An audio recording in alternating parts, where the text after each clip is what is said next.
Back in high school, my friends and I had a hangout spot like no other.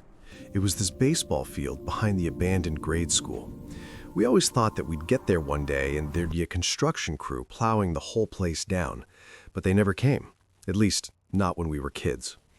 We all thought it was because our town was just too damn poor to do it, which is probably true, but it's not like it's a good real estate location either. It was built right along the woods, far away from most of the town. It was essentially in the middle of nowhere, just like the rest of our town. The reason we enjoyed going this so much was because no one else did. People would occasionally break into the school and do a little graffiti here and there. Sometimes the cops would show up, but they never came to the baseball field. It was a safe haven for the friend group. And that was really important because a lot of my friends didn't exactly have the best home lives, especially one of them, Tim. His mom would always call the cops on him for whatever reason she could possibly conjure up that day. Yet when we were at the field, there was nothing they could do. We spent a lot of summer nights sitting along the rusted-out bleachers, smoking and talking about God knows what to pass the time. I loved that place. We all did. Although, even before it happened, there was this one thing that always creeped me out about the place. There was an old lamplight right along the bleachers that somehow still worked. The town must have forgotten about that too. It was one of those lights that emitted an orange hue, and since it was the only light there, we'd be shrouded in it. It didn't really light up a whole lot either. Whenever I'd get too high, I'd look off into the surrounding woods that was masked in pure darkness. I'd think about how someone or something could easily see us, and we'd have no idea. It'd really get on my nerves. But then eventually someone would tell a joke or get my attention, and I'd forget about that thought for a little bit at least. I wonder how many times they watched us. I'll never know. During the beginning of summer, one night, my friend Johnny and I were going up to the field. I must have left before he did because by the time I got there, his car was nowhere to be seen. I decided to get a head start and go off to the field alone. This was pretty frowned upon in our group. Even though we all liked to think we were tough, walking through a bit of woods alone at night wasn't in our repertoire. I always kind of enjoyed the thrill, though. I went on past the school and through the woods to reach the field. I waited another 10 minutes or so, but he hadn't shown up, so I started to smoke. Another 30 minutes passed, and nothing. At this point, the thrill had worn off completely. I decided to walk back to my car. I ended up jogging because of how uncomfortable I felt. I texted him a couple of times, yet he never answered. So I spent another 10 minutes in my car and then just drove home. When I woke up, I saw that he never texted back. I was a little pissed off, but I didn't think much of it until later in the day when my mom asked me if I'd seen Johnny recently. I hit up all our friends, but they knew as much as me. The last time we all saw him was when we were at the field 2 nights ago. A day passed, then another. Soon enough, everyone in town knew. Search parties started running rampant. My friends and I even went on a few ourselves, but we never found him. No one did. To this day, the body was never recovered. At the time, I tried to make myself believe that he simply ran away. He was an adventurous kid. He'd talk about wanting to travel the world all the time, how this town made him feel claustrophobic. But deep down, I knew that he wouldn't leave like that. He would have at least left us a note, probably on the bleachers where no one else would find it. After about a month, I went back to the field. This time, I went alone. I was so angry at the world that I didn't care if I got mauled by some sort of animals lingering in the woods. But just as I got to the end of the woods path, I noticed there were people on the bleachers.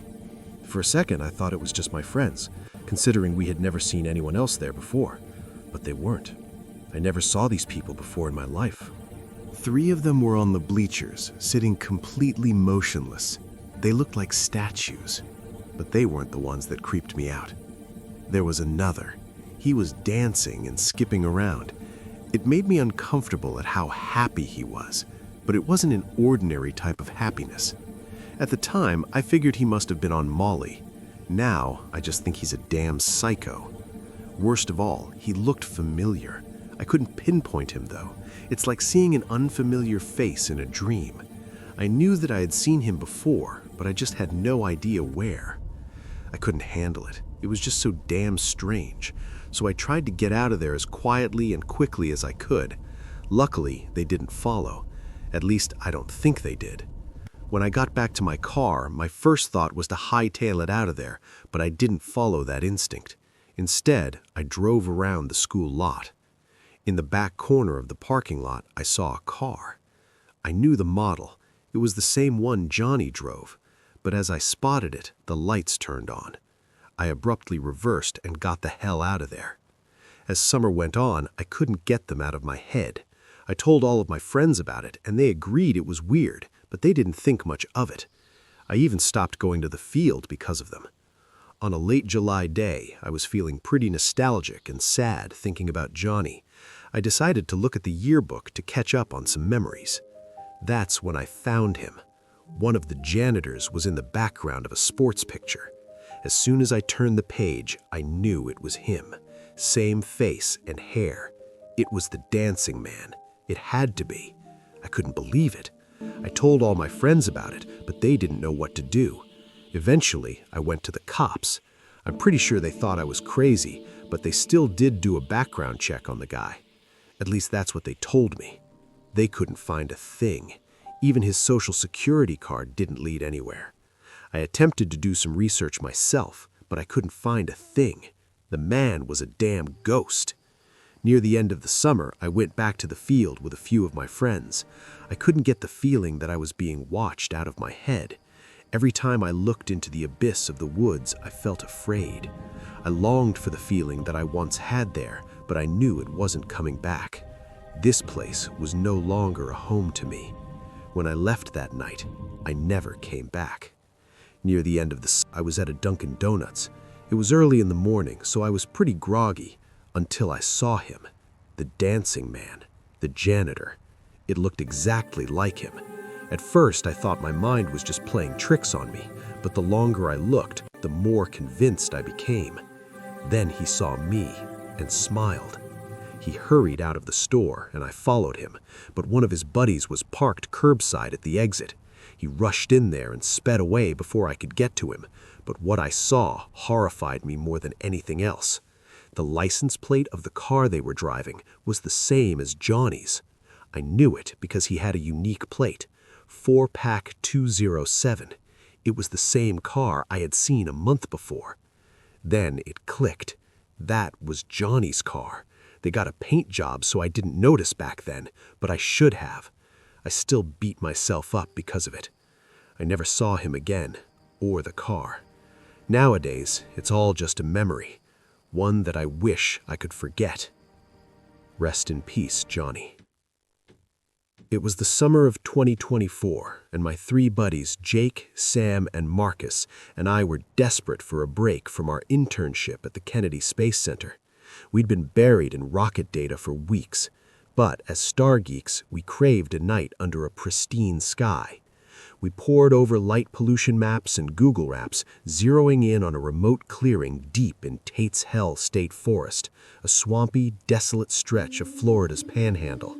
The name came from an old legend about C. Tate, a settler who vanished in the swamp in the 1800s, supposedly cursed. We brushed it off. Ghost stories were for kids. We just wanted stars. Our safe haven was an Airbnb, a cozy cabin near Apalachicola, about 30 miles from the forest's edge. After work that Friday, we piled into my Tesla Model Y and Marcus's Mustang, loaded with blankets, snacks, and a telescope. No camping gear, since we'd be sleeping back at the cabin. The 7-hour drive from the Space Center was grueling, and we hit the Airbnb late, dropping our bags and grabbing a quick snack before heading back out again. The final stretch into Tate's Hell was brutal. Narrow dirt trails twisting through dense pines and murky wetlands, and the air thick with cicadas and the occasional splash of something in the water. With no cell service, we used walkie-talkies to stay connected between cars, with their crackles cutting through the dark. Around 2 a.m., we reached the clearing, tired and buzzing. The sky was unreal. The stars were blazing like they were close enough to grab. We spread out blankets, set up the telescope, and dove in. 15 minutes later, Sam's voice hissed over the walkie-talkie from the Mustang. He said, "Yo, you see that?" Headlights. My gut twisted. We turned, and a faint glow crept along the trail we'd driven in on. Out here, 40 meters from the nearest town, at 2 a.m. in a massive forest, nobody's just passing by. Whoever was out there was trouble. Jake in the Tesla with me grabbed his walkie-talkie. Flash 'em, see what they do." I flicked the Tesla's headlights. 3 sharp bursts. An old pickup truck, rusted and battered, stopped about 100 yards off. No honk or wave or anything. Then we saw them, the shadowy figures stepping out. 2 or 3, hard to tell in the glare. They just stood there, staring. And that's when we heard faint voices, low and garbled, drifting through the swamp. Whispers we couldn't make out. "This is messed up," Marcus crackled over the radio. Sam sounded spooked. "Those voices. Nobody's out here at 2 a.m. for anything good." I swung my flashlight, but the beam didn't reach, catching only shadows. Those whispers kept going, soft and sinister, making my skin crawl. Jake tried to stay cool. "Maybe locals, but let's move," he said. We agreed over the walkie-talkies to find another spot, but we set a rule. If those lights showed up again, we were racing back to the Airbnb's safety. We turned off the main trail. Anyone following us was after us. We sped a mile down a side trail, found another clearing, and set up fast. Just blankets and nerves. 5 minutes in, Marcus's voice cut through the walkie-talkie. It sounded urgent. "They're back," he said. My heart sank. Those same headlights sliced through the dark, much closer now. Then came a gut punch, an engine rev like they were doing it as a threat. Sam said, "Get us out now." We scrambled into the cars, Jake and I in the Tesla, Marcus and Sam in the Mustang. I floored it with the Tesla jolting over roots and branches, underneath scraping like claws. Those headlights stuck to us, high beams blinding in my rearview mirror. Jake was on the walkie-talkie, saying, "Marcus, you good?" Marcus replied back, "Barely. They're right there." We were 40 meters from help, just 4 young, basically defenseless interns. At 2 a.m. in a place called Tate's Hell, you don't meet good people. I pushed the Tesla to its limits, with Marcus close in the Mustang. The trail veered in one direction, and for a second, as we turned, the headlights of the truck tailing us vanished. I prayed we'd lost them. But shortly after, they were back, like they were toying with us, knowing we were trapped. We hit a fork, and I swerved left, hoping it led to the main road. The truck followed. Finally, after much more panic and stress, the dirt turned to pavement, and a faded highway sign appeared ahead. I glanced back, expecting those headlights, but they were gone. Marcus's Mustang pulled up beside us, and we stopped on the shoulder, panting, just staring into the dark. All we heard in the forest now was just crickets and the crackle of our walkie-talkies. The drive back to the Airbnb was dead silent. We stumbled into the cabin, locking the door, but even that safe haven felt unsafe after what we'd faced. Who were they? We considered some possibilities, like poachers or druggies running something shady, or something tied to those voices and the old tales of Tate's Hell. At 2 a.m. in a place like that, nobody's out for a good time. The way they watched us, the way they chased us without even rushing, it wasn't a prank. It felt like they wanted us to be afraid. We never went back. We don't talk about it. Not at the Space Center, not anywhere. But when I'm driving those lonely Florida roads at night, I think just a little part of me has permanently become more hyper-aware. In December 2023, I took a 3-week-long vacation to Japan. My family owns a hotel near the small mountain town of Kaga Onsen in the west of Japan. It was a large Japanese inn, also known as ryokan, built into the side of the hill next to the Daishoy River. The area surrounding the hotel was inhabited for at least 2 millennia, and it was considered a sacred place. My father had told me a long while back that when the hotel was being constructed, the builders had found a couple of old stone blocks and pillars at the site. Apparently, there was some sort of shrine that had been built there around the 9th century. The last time I stayed in that hotel was over 15 years ago, so I was kind of interested in reliving the experience of staying there.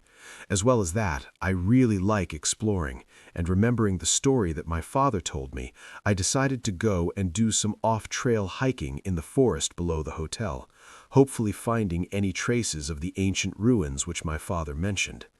As soon as I arrived at the nearby city of Kanazawa, I got a car at the rental next to the train station and drove up to the hotel.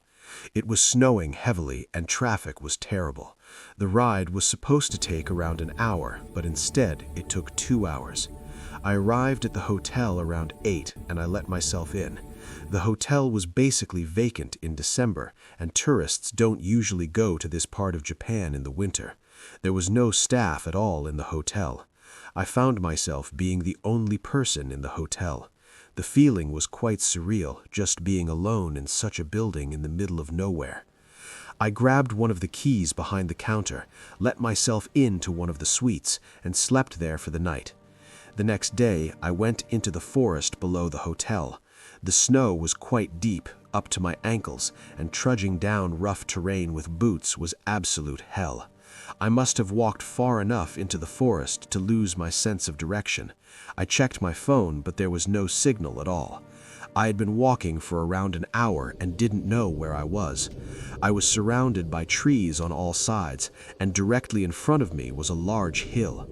I thought it would be good if I climbed to the summit so I could get a better vantage point to possibly locate any form of civilization. The ascent was very tough, the sides of the hill being quite steep and rocky. However, off to the left, I noticed what looked like the remnants of a path. I slowly traversed my way towards the path. It was a dirt path that wound its way up towards the summit of the hill. The path was slightly overgrown with dead branches blocking the way up, but soon enough I managed to reach my way to the top. However, I noticed that soon enough the path was gone. It just ended. I looked around the hill and noticed a small cavity in the hillside above the path, hidden in the vegetation, maybe 5 meters away from the path. I climbed up and found myself standing in front of the entrance to a small cave. A bit of mud had washed into the cave, but the opening was large enough for me to fit my body through. I had a small flashlight on me, and I shone it into the opening. I could see a small alcove in front of me with another small opening to the left. As I entered the cave, a certain smell hit me. I don't know how to explain it, but the best way to describe it is that it smelt like an animal at the zoo. The alcove in front of me was bare except for a large rectangular block of stone placed right in the middle. As I walked deeper into the cave, I found myself in a large stone chamber.